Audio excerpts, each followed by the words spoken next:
नमस्कार दोस्तों, कैसे हैं। 2042वें लेख में 8वें महीने के 25वें दिन आप सभी स्नेहीजनों को चौथे रविवार की नवसारी गुजरात से जय श्री कृष्ण के साथ जय सूर्य देवताभ्यो नमः। दोस्तों, आज का विषय है दिग्भ्रमित मनुष्य। मनुष्य जीवन में कभी भी संतुष्ट नहीं होता, हमेशा वर्तमान की जगह भूत और भविष्य में विचरण करता रहता है। आज इसी को रेखांकित करने का प्रयास किया है। मनुष्य प्रकृति के आगे लाचार है।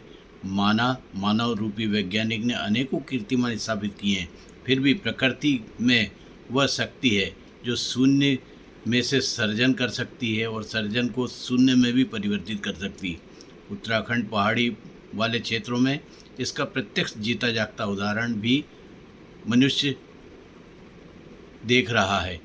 दोस्तों, मनुष्य चाहे कितनी भी चतुराई कर ले, किंतु प्रकृति के आगे हम कुछ भी नहीं कर सकते। हम सभी जानते हैं और मानते हैं, ग्रीष्म ऋतु, वर्षा ऋतु, शीत ऋतु सभी प्रकृति के अधीन है। वैज्ञानिक इनसे बचने के उपाय जरूर निर्मित कर सकता है, किंतु स्वयं वह भी इन ऋतुओं को नहीं ला सकता।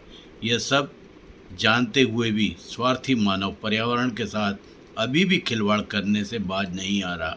स्वार्थी मानव को लेख के माध्यम से अनुरोध है, प्रकृति के साथ खिलवाड़ कर अपने पैर पर कुल्हाड़ी मारने का प्रयास ना करें, अन्यथा बहुत देर हो चुकी होगी।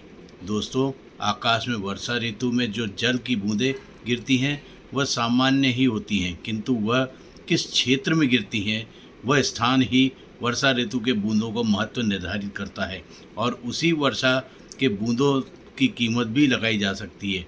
अगर जल की बूंदें गटर में गिरे तो मलिन होकर गटर का पानी बन जाएगा। अगर यही जल बूंदें गंगा नदी में गिरे तो गंगा जल बन जाएगा, और कहीं यह जल बिंदु स्वाति नक्षत्र योग के शीप में के मुख में गिर जाए तो वह स्वयं ही मोती बन के मूल्यवान धातु बन जाएगा।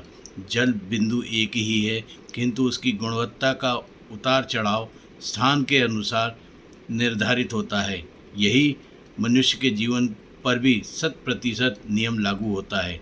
वृद्ध राजा ने धर्म मार्ग पर चलकर भगवान का स्मरण करने का विचार आते ही धर्म गुरुओं, पंडितों, साधुओं और संतों को बुलाकर पूछा, मुझे भगवान से साक्षात्कार करने हेतु मार्ग बताओ जो मुझे भगवान के पास मोक्ष प्राप्ति के लिए ले जाए। पंडितों ने अपने अपने ज्ञान के अनुसार योग्य सलाह दी, किंतु राजा को संतोष नहीं हुआ। बोले, तुम लोगों के ज्ञान से मुझे भगवान नहीं मिल सक पाएगा। समस्त पंडित पुरोहितों को राजा में दोष दिखाई देने लगा। सभी का अनादर करते हुए राजा ने उन्हें जाने को कहा। एक बार एक पहुँचे हुए साधु ने आकर कहा, चलो राजन, भगवान के पास ले चलता हूँ। वह राजा को गंगा किनारे लेकर पहुँच गया। साधु ने एक के बाद एक नाव किनारे पे बुलाई, किंतु उसमें से कुछ न कुछ कमी बताकर वापस करते गए। यह सब देख राजा क्रोधित होकर कहने लगे, अपन को सामने किनारे जाना है और तुम हो कि नाव को दोष निकाले जा रहे हो। तब हम नाव पर चढ़कर सामने किनारे कैसे जाएंगे। रविवार की शुभकामना के साथ साधु बोला, बस राजन, यही बात तो आपको समझाना चाह रहा था, और मेरे पूर्व सभी धार्मिक गुरु, साधु, संत भी आपको यही समझाना चाह रहे थे कि भगवान का नाम लेने के बदले आप पंडितों में दोष देख रहे थे। इसके बजाय अगर एक कदम आगे बढ़कर प्रभु को स्मरण कर लिया होता तो आपका भला हो जाता। आगे कहा, राजन, भगवान का नाम लेने के लिए किसी को किसी भी माध्यम की उचित और समय की कोई भी आवश्यकता नहीं होती।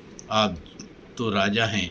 राजा के पद पर रहते हुए भी हरि नाम लेते लेते जीवन को सफल बना सकते हैं। दोस्तों, हम साधारण मनुष्य भी अच्छे कार्य करने के लिए समय संजोग की राह देखते हैं। इस दिन यह शुरू करूँगा, इस साल ये करूँगा, इसके बाद ये करूँगा, जबकि अच्छे कार्य कभी भी कहीं से भी प्रारंभ किए जा सकते हैं। आप सभी सर्वगुणों से संपन्न स्नेही मित्रों को नमन, वंदन, अभिनंदन एवं जय सूर्य देवताभ्यो नमः के उपरांत नमस्कार।